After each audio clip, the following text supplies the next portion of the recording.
Welcome back. Please like, share the video, and subscribe to the channel. Hello, everyone. Today, we are looking at a major story in the world of technology. IonQ, a leading American company, has signed a landmark agreement with the University of Cambridge. That is correct, Alex. The two organizations are working together to build a new quantum innovation center in the United Kingdom.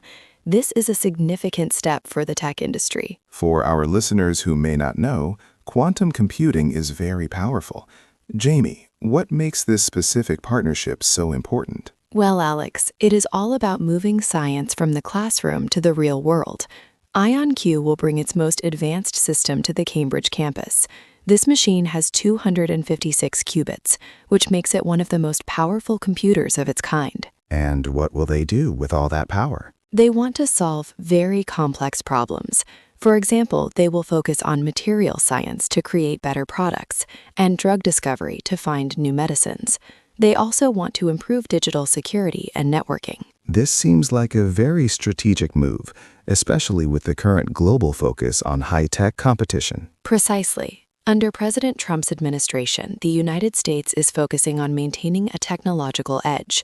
By placing this technology in the UK, IonQ is helping to build a strong international network of innovation. It is also about people, isn't it?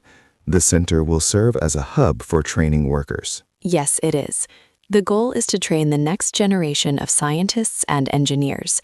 This ensures that the UK remains a leader in the global race for quantum technology. It is a fascinating collaboration between a top university and a major company. It certainly is.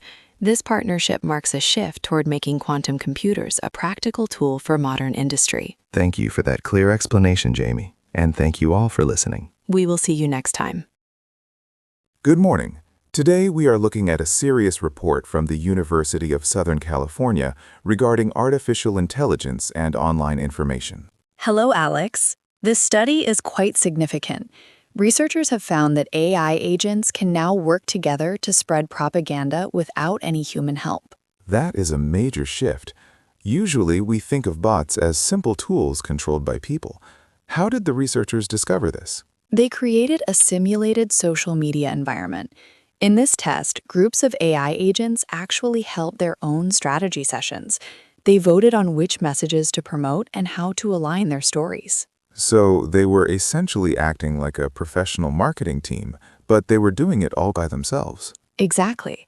By working together, these AI bots create the appearance of a grassroots movement. To a regular user, it looks like thousands of real people suddenly agree on a topic, when in reality, it is just a coordinated digital network. This creates a difficult situation for the government and President Trump's administration. If these agents can self-organize, they could easily disrupt public health messages or even electoral processes. That is the main concern. Experts say that our traditional methods for catching bots are becoming obsolete. Because these AI agents are so sophisticated, they act more like humans than the bots we are used to seeing. The report suggests that social media platforms need to change their rules and develop better technology to verify real users. Indeed. As AI continues to evolve, the challenge of protecting the truth online will only become more complex. Thank you for that analysis, Jamie. It is certainly a topic we will stay focused on. You're welcome, Alex. Hello, everyone, and welcome to our financial update. Today, we are looking at the Federal Reserve and its upcoming meeting in March. Hello, Alex. It is a very important moment for the economy. Markets are now almost certain that the central bank will keep interest rates exactly where they are, between 3.5% and 3.75%. That is interesting, Jamie. We saw 3 rate cuts at the end of 2025. Why are officials choosing to stop those cuts now? It is a matter of caution. While the economy is cooling, inflation is still higher than the Fed's 2% target. Officials want to wait and see if prices continue to drop before they make another move. The economic data seems quite mixed. For example, the labor market is softening, and the unemployment rate has risen to 4.4%.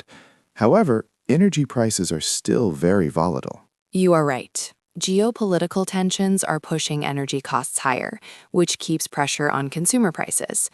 Because of this, the Fed is choosing to prioritize long-term price stability over immediate changes. So, when do experts think the next rate cut will happen? Many analysts have pushed their expectations back. They now believe we might not see another cut until the fourth quarter of 2026. They want to be sure that they don't undo the progress made over the last year. It is a patient and steady approach. The goal is to keep the economy balanced under the current administration. Exactly. For now, the focus is on stability and watching the data closely. Thank you for that clear analysis, Jamie, and thank you all for joining our discussion today. We will see you next time. Good morning. Today, we are looking at a new economic report from the OECD. The data shows that global inflation is not falling as many had hoped. That is correct, Alex. The report indicates that inflation across major countries is staying much higher than it was before the pandemic. It seems we are in a period of persistent price pressure. One of the biggest factors mentioned is energy. With oil prices staying above $80 a barrel, what is driving this trend? The main driver is uncertainty in the Middle East. Ongoing conflicts keep energy markets volatile. These high costs are now moving into the transportation and manufacturing sectors, making it difficult for central banks to stabilize the economy. The report also uses the term sticky inflation when discussing the service sector. Could you explain what that means for our listeners? Certainly. While food prices are finally starting to level off, the cost of services, like healthcare or dining out, remains high. This is because wages are increasing to help workers keep up with the cost of living.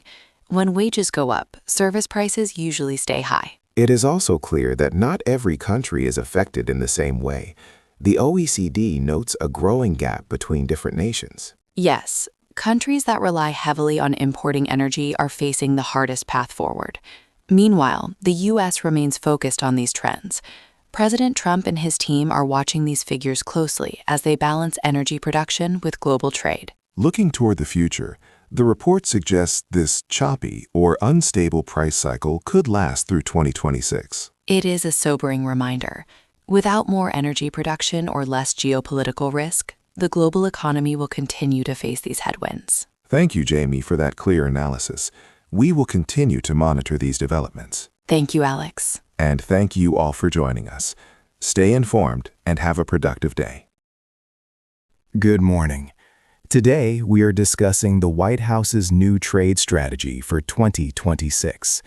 This plan continues the America First framework that President Trump has championed.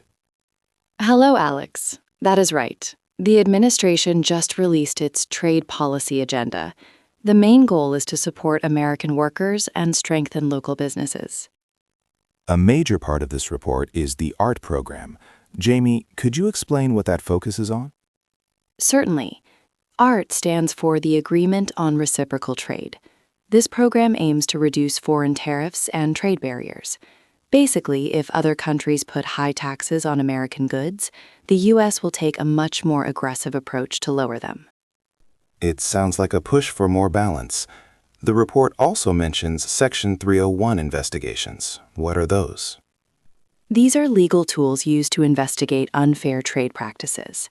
The administration is looking closely at digital service taxes and global overcapacity, which is when there is too much of a product on the global market, driving prices down unfairly. I also noticed specific mention of semiconductors and the shipbuilding industry. Yes. President Trump plans to use tariffs as a primary tool to protect these sectors. He believes these measures are necessary for reshoring, which means bringing critical industries back to the United States. And how will this affect our relationships with major partners like India or the European Union? The agenda is a roadmap for new negotiations. The U.S. wants more favorable terms from these partners.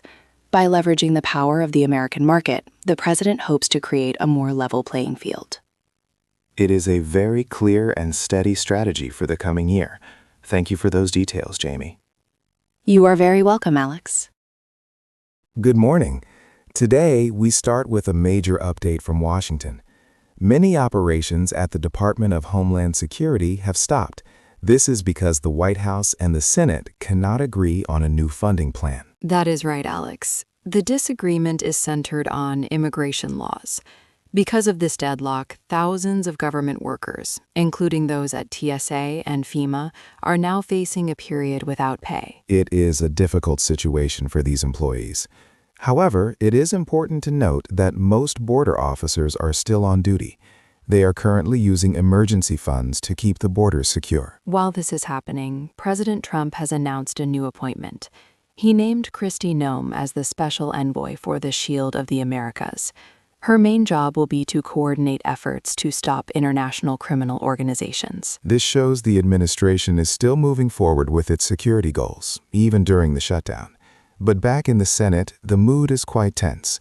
Democratic leaders say the White House refuses to negotiate. On the other side, Republican leaders say that funding for border security is non-negotiable. Meanwhile, travelers are starting to feel the impact. We are already seeing some small delays at major international airports. Federal employee unions are also very concerned. They believe that if the shutdown lasts a long time, it could eventually hurt the country's national security readiness. It is a developing story with a lot of moving parts. We will have to see if both sides can find a compromise soon to get these workers paid and operations back to normal. Indeed.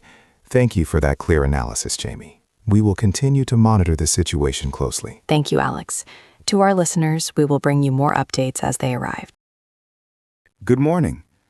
Today, we are looking at Los Angeles, where the 2026 Oscars weekend is officially beginning. However, the biggest conversation isn't just about the awards. It is about the Luminary 2026 Summit. That's right, Alex. This summit opened today to discuss a very important topic: the role of artificial intelligence in the creative industries. It brings together tech leaders and entertainment veterans to talk about how AI is changing the way we make and experience art. It's a very calm and professional environment, but the topics are groundbreaking. One major highlight is a new platform called Tokenized Legacy. It uses blockchain technology to help artists protect their work. This is a significant step, Alex. By using this technology, creators can safely manage and make money from their own data. As AI grows, artists want to ensure their creative assets are not used without permission. Exactly. The summit is also addressing the legal challenges of AI-generated content. For example, if a machine helps write a script or compose a song, who owns the legal rights to that work? These are the standards the industry needs to set right now. Beyond legal issues, there is also excitement about new technology, such as wireless spatial audio. This could completely change the cinematic experience, making movie theater sound more immersive than ever before. In the end, the goal of Luminary 2026 is balance. The organizers want to embrace the efficiency of high-performance computing, but they also want to protect human creativity. It is a critical moment for the arts. As we move forward into 2026, we must ensure that technology supports humans rather than replacing them. A very thoughtful perspective. Thank you for joining us for this update. Thank you. We will continue to follow these developments as the weekend progresses. Good morning. Today, we are looking at how state governments are finding new ways to work more efficiently for the public. That is right, Alex. In Pennsylvania, a top official named Eliza Erickson recently shared a new strategy. She calls it a three-part formula for innovation in the public sector. Usually, when we hear the word innovation, we think of expensive new technology. But Erickson says that is not the main point, doesn't she? Exactly. She argues that real change comes from small tweaks or minor improvements to how things are done. The goal is to make services, like getting a permit or a license, easier for the average citizen. That makes sense. So what are the three parts of this formula? First, it is about the mindset of the employees. They need to feel encouraged to think of new ideas. Second, it is about space. This means creating places, both online and in person, where different teams can work together easily. And the third part? The third part is process. This means creating systems that work so well they can be used by many different departments across the state. It sounds like they want to make problem-solving a normal part of the job, rather than something extra. Precisely. By removing the fear of making mistakes, the government can experiment and find better solutions. This model is becoming very popular because it helps governments save money while being more helpful to the people. It is a very steady and practical approach. Erickson says innovation should be an everyday routine, not just a one-time project. I agree. It's about making the government work better, one small step at a time. Thank you for that clear explanation, Jamie. We will continue to watch how this model spreads to other states. You are very welcome, Alex. Hello and welcome. Today, we are discussing the latest updates from NASA regarding the Artemis II mission. This is a very important step for our space program under the current administration. That's right, Alex. NASA recently held a news conference to update the public. They are currently troubleshooting some technical issues with the Space Launch System, or the SLS rocket. I understand there was an issue with the helium flow. Could you explain what is happening now? Certainly. During recent tests, engineers found a problem with the helium flow in the rocket's propulsion stage. To fix this, they moved the rocket back to the vehicle assembly building.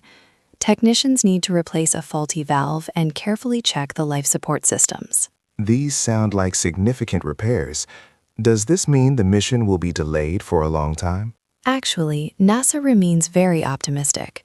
The NASA administrator, Jared Isaacman, expressed great confidence today.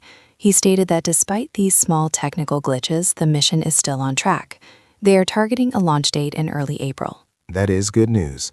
This mission will send a crew of 4 around the moon, so safety must be the top priority. Absolutely. In fact, NASA is also revising its long-term plans. They will include more tests in low Earth orbit for future missions. This strategy follows advice from independent safety boards to reduce the risks of human space travel. It sounds like a very careful step-by-step approach to ensure our astronauts are safe. It is. By fixing these issues now and adding more tests later, NASA is making sure the Artemis program is both successful and sustainable. Thank you for that report, Jamie. We will continue to watch the progress of the SLS rocket as we get closer to April. Thank you for joining us. Good evening. Today, we bring you some encouraging news from the medical world regarding Alzheimer's disease. Scientists have announced 2 major breakthroughs that could change how we treat this condition. That is correct, Alex. The first discovery comes from the Indiana University School of Medicine. Researchers found that by removing a specific enzyme called IDLE, they could significantly reduce the buildup of harmful plaques in the brain. This is a very targeted approach, but the second breakthrough is perhaps even more surprising because it involves sound therapy. It is fascinating. Scientists at Harvard and UCSF discovered that listening to a specific frequency, 40 Hertz, can activate the brain's natural cleanup system. This helps the brain clear out plaques and improves memory and focus. What makes this so important for patients? Well, many traditional drugs have a hard time entering the brain. Sound therapy is different. It is non-invasive, cost-effective, and it does not require surgery. It could be used alongside new medicines to provide better results. We are also looking toward the near future. I understand that 2026 is already being called a milestone year. Yes, many experts are calling 2026 the year of tau. This is because new gene treatments are showing great success in early trials. These treatments focus on the genetic causes of the disease. It seems we are moving away from using just one type of medicine. Instead, doctors are looking at a multimodal approach, combining genetics, sound, and technology. Exactly. It is a more complete way to treat the brain. While there is still work to do, these advancements offer a clear path forward for patients and their families. Thank you, Jamie. It is certainly a hopeful time for science and medicine. We will continue to follow these developments closely.